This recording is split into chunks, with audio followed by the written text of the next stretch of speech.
الفاتحة. الرحمن الرحيم.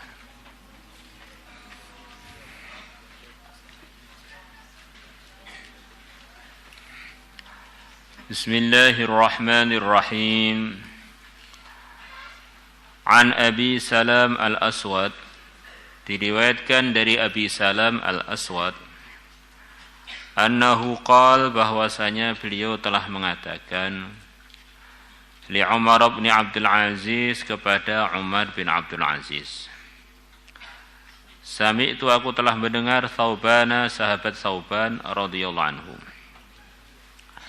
yaqulu, beliau mengatakan, qala, telah bersabda Rasulullah sallallahu alaihi wasallam.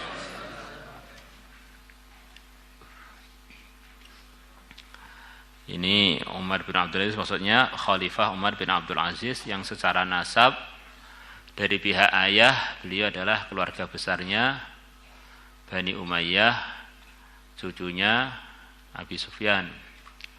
Dari jalur ibu beliau adalah cucunya Sayyidina Umar, dari menantunya Sayyidina Umar yang putrinya penjual susu itu.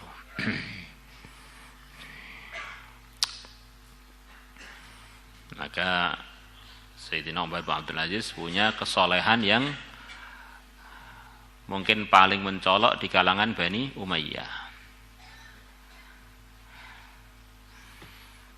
Beliau ini termasuk khalifah yang mimpin itu hanya 2 tahunan setengah, tapi terjadi perubahan yang luar biasa pada Islam waktu itu. Umat Islam, para tabi'in banyak yang merosot amalannya, dipimpin oleh Umar bin Abdul Aziz hanya 2 tahunan, semangat lagi amal agama, sampai tingkatan serigala-serigala pun segan atau sungkan karena menghargai ketakwaannya masyarakat waktu itu. Maka suatu hari ada pengembala sedang mengembala domba-dombanya. Tengah-tengah dia mengembala, ada serigala makan dombanya di zaman Sayyidina Umar bin Abdul Aziz. Maka pengembala tadi langsung bilang, inna lillahi wa inna ilaihi raji'un. Suatu ungkapan yang disarankan kalau orang Islam mendapatkan musibah. Maka beliau bilang, ini pasti khalifah kami Umar bin Abdul Aziz sudah wafat ini. Begitu beliau wafat, serigala tidak sungkan untuk makan domba lagi. Dan ini ternyata sebelum beliau merubah rakyatnya, beliau sendiri yang siap merubah diri beliau. Dari hidup yang begitu mewah sekali menjadi sangat mujahadah demi untuk meningkatkan dan mendapatkan macam-macam posisi yang disampaikan Nabi dalam hadis yang disampaikan oleh Thawban kepada beliau. Saking berubahnya Sayyidina Umar bin Abdul Aziz, sampai suatu hari ada orang yang pengen ketemu dengan istri beliau, Fatimah bin Abdul Malik, binti Abdul Malik. Maka Fatimah mempersilahkan tamu perempuan tersebut untuk masuk rumah. Maka bicara-bicara, tengah-tengah bicara, yang tamunya tadi bilang, saya dengar antum ini warok, keluarga antum warok, sangat hati-hati. Ternyata enggak sesuai dengan kenyataan. Masa di dalam rumah ada tukang yang di ruangan yang kita sedang bicara memperbaiki genteng yang bocor. Ini kan namanya tidak hati-hati dalam amal agama. Maka Fatimah bilang, itu bukan orang lain, itu suami saya sendiri kok yang memperbaiki genteng itu. Siapa? Ya Umar bin Abdul Aziz, itu sedang samping Pondok Putra sini nih. Maka dihirasai oleh santri-santri putra. Akhirnya putri itu nggak ada yang nyuruh menyiapkan khidmat, nyiapkan, terus diantarkan sendiri walaupun masih sadaran pada santri putra. Wah, kita lihat ini nggak bagus ini. Maka kita umumkan santri putri yang pengen berikan khidmat kepada yang bagian hirosah, suruh dilewatkan ustadznya yang sudah berkeluarga. Akhirnya nggak ada satupun yang ngirimkan khidmat. Berarti ini ngirimkan khidmat yang perlu ditanyakan, ternyata sepertinya hisapnya nggak lulus ini. Begitu nggak bisa memberikan langsung, ternyata nggak mau dia. Ini salah satu contoh sikap-sikap kita ini ada tanggung jawabnya. Kita ini jadi mukallaf dan mukallafah. Apa yang kita buat ini semuanya jadi menguntungkan atau merugikan kita. Haudhi, telagaku, ma adalah antara baina adnin ila amman al-balqa, antara Aden sampai Amman al-Balqa. Di antara maksudnya begitu luasnya, sampai luasnya itu antara Aden sampai Amman, ribu-ribu kilo. Ini menunjukkan bahwa telaga Kautsar yang telah diumumkan Nabi, yang telah disebutkan dalam surat Al-Kautsar, itu letaknya di dunia ini. Semacam ini peresmian, siapa yang bisa minum di situ itu pasti penduduk surga. Semoga termasuk kita. Kemudian yang minum tuh tingkatannya macam-macam, mengikut tingkatan seberapa taatnya kepada Allah. Yang tertaat Nabi sendiri yang akan minumi dia. Semoga termasuk kita. Kemudian di bawahnya sampai minimalnya dia diizinkan minum dari situ. Ma'uhu asyaddu bayadan minal laban, airnya lebih putih melebihi susu. Wa ahla minal asali, dan lebih manis melebihi madu. Ini air khusus yang adanya di waktu khusus, yaitu yaumul jaza, hari pembalasan. Yang sekarang belum ada, maka untuk dibayangkan secara persis itu ya belum ada contohnya. Wa awanihi adadun nujum, dan wadah-wadahnya, wadah untuk minumnya adadun nujum, seperti bilangannya bintang-bintang. Ini diantara maksudnya menunjukkan bahwa umat Nabi yang akan dapat hidayah itu banyak, sampai Nabi sudah siapkan di telaganya wadah-wadah untuk minum sebanyak bintang-bintang. Masya Allah. Maka kita ini jangan terus GR, kalau saya ini nggak ngajak umat kepada agama, umat nggak dapat hidayah. Hidayah itu sudah kering jatahnya itu. Kita berangkat nggak berangkat tuh nggak ngaruh pada penyebaran hidayah.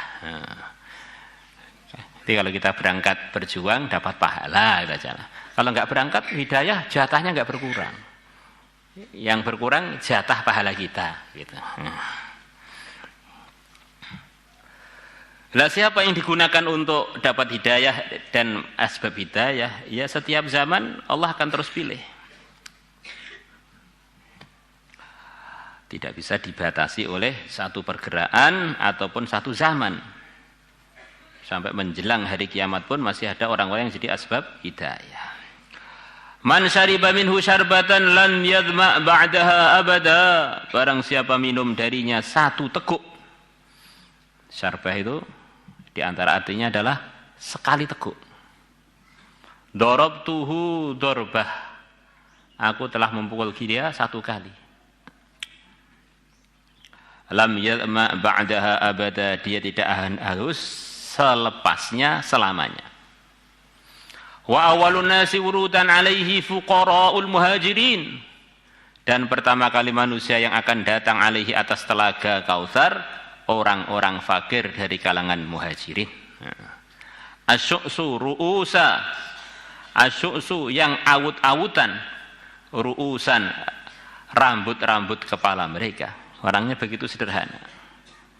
Bukan kok maksudnya kalau kita punya rambut kita awut-awutkan begitu. Ini awut-awutan karena keadaan, saking miskinnya nggak sempat punya fasilitas-fasilitas untuk terlalu baik merawat rambutnya.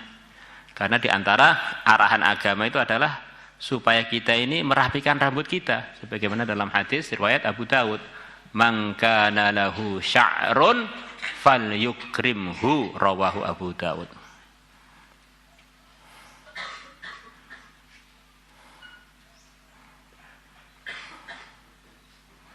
Dulu waktu saya sekolah, dulu sekolahnya kan SMP. Itu tadi SMP Al-Fatah ya. Jadi ada guru yang suka nyuruh hafalan hadis-hadis dibahasakan Indonesia terus suruh ngapalkan murid-muridnya. Kadang-kadang bahasa Arab juga. Mangkana lahu sya'run falyukrimhu, Abu Dawud rawi hadis itu. Masih ingat itu ya. Berapa puluh tahun yang lalu itu, Masya Allah. Yang nyusun nyanyiannya itu bapaknya Mulwi Bashir itu, Pak Daim Gufron. Ad-dunusu thiyaba, yang bajunya kotor. Jadi ngesnya orangnya itu di dunia itu benar-benar kehidupannya itu sederhana, enggak patek digawe orang. Alladzina la yankihunal muna'amat, yaitu orang-orang yang mereka tidak menikahi wanita-wanita yang hidup di dalam kemewahan atau macam-macam kenikmatan. Wanita-wanita yang terawat lah. Nah, mereka sendiri suaminya enggak terawat, ya dapatnya ya wanita-wanita seadanya lah gitu ya. Muna'amat itu mungkin anaknya orang kaya, anaknya bangsawan, bisa luluran, kulit coklat pun bisa jadi putih. Kalau orang miskin kadang-kadang kulit putih pun bisa jadi coklat, Masya Allah. Wala yuftahu lahumus sudadu, dan tidak dibukakan untuk mereka as-sudadu, pintu-pintu. Banyaknya sudah, pintu yang tertutup. Maksudnya enggak ada orang yang gubris mereka. Enggak ada yang gubris mereka. Ngetok pintu enggak patek digape. Tok tok tok, assalamualaikum. Sopo ta kuwi? Wah, orang miskin. Ngalih kono, ngalih. Wala yuftahu lahum sudad. Orangnya sendiri sederhana, bajunya pun enggak terawat, dirinya pun enggak terawat. Nikah pun dapatnya wanita-wanita yang sederhana. Kemudian kalau ada pintu-pintu tertutup mereka ketuk, enggak dibuka. Ringesnya orang yang benar-benar di dunia ini secara posisi dunia belas dia ini tidak punya posisi yang enak. Tapi urusan agama mereka tinggi derajatnya. Wah, kalau begitu saya mau niru ini Pak, enggak usah salah paham. Para ulama sudah menerjemahkan bagaimana berbaju yang sesuai, yaitu sebagaimana arahan Imam Ghazali, kesimpulan dari hadis-hadis yang banyak itu adalah orang itu bagaimana pakai baju yang ketika kumpul dengan orang-orang yang kaya, para bangsawan dan pejabat tidak dihinakan, ketika kumpul dengan orang-orang miskin tidak dipingini, yes, dengan sedengan aja. Nah, orang yang begini bagaimana Pak? Ini lebih cepat masuk surga. Ini orang-orang khusus yang punya makom khusus di zaman khusus. Kadang-kadang kita meniru mereka, malah sekarang aja cari istri sudah sulit diterima. Kalau pakai begini ini mungkin seumur hidup jomblo nih. Atau jable, nggak ada yang belai. Qala Umar bin Abdul Aziz mengatakan, lakinni, tetapi aku qad nakahtul muna'amat, sungguh aku telah menikah dengan wanita yang dihidupkan dalam macam-macam kemewahan atau kenikmatan. Fatimah binti Abdul Malik, yaitu Fatimah putrinya Khalifah Abdul Malik. Wa futihat li as-sudad, dan telah dibukakan untuk saya pintu-pintu. Orang-orang kalau saya datang semuanya ngurmati. La jaroma, pasti kata beliau, la aghsilu rasi hatta yas'utha, aku tidak mau nyuci rambutku sehingga rambutku awut-awutan. Wala thawbil ladzi yali jasadi, Dan aku tidak nyuci baju yang nempel di badanku hatta yattasikha, sampai bajunya kotor. Ini namanya sederhana disengaja. Yang mana beliau adalah khalifah tertinggi, menguasai seluruh dunia, sengaja hidup sederhana untuk tarbiyah diri beliau sendiri dan untuk mentarbiyah umat yang waktu itu banyak yang loyo amal agama. Akhirnya beliau buat majelis yang sangat masyhur, setiap lepas sisa awal sampai subuh beliau mengumpulkan para ulama, para tokoh untuk bicara persiapan mati sampai subuh. Hari-hari selama 2 tahunan itu, 2 tahunan lebih. Akhirnya rakyatnya pada pinter lagi karena pikir akhirat, pejabat-pejabatnya pada pinter, kepala-kepala suku pada pinter, tokoh-tokoh masyarakat pada pinter, akhirnya pada amal agama lebih giat lagi. Kemudian terjadi macam-macam nusratullah di zaman beliau. Di antara yang paling masyhur di zaman beliau adalah ada gerakan resmi yang beliau gerakkan, gerakan penulisan dan pencatatan hadis-hadis yang telah diriwayatkan dari yang mulia Nabi besar Muhammad sallallahu alaihi wasallam. Ini di antara jasa beliau yang terbesar adalah yang pertama di dalam sejarah Islam, gerakan resmi dari pemerintahan Islam waktu itu untuk mencatat hadis biar tidak hilang dan tidak punah. Di antara sebabnya muncul beliau karena adalah kesolihahan seorang ibu. Di samping ayahnya juga soleh, putranya Sayyidina Umar. Kalau nggak salah, akhirnya nikah dengan putranya Sayyidina Umar yang bernama Qasim. Akhirnya dari itu lahir anak putri, kemudian dinikahi oleh Abdul Aziz. Abdul Aziz punya anak namanya Umar. Rawahu Tirmidzi wa Ibnu Majah wal Hakim wa qala sahihul isnad.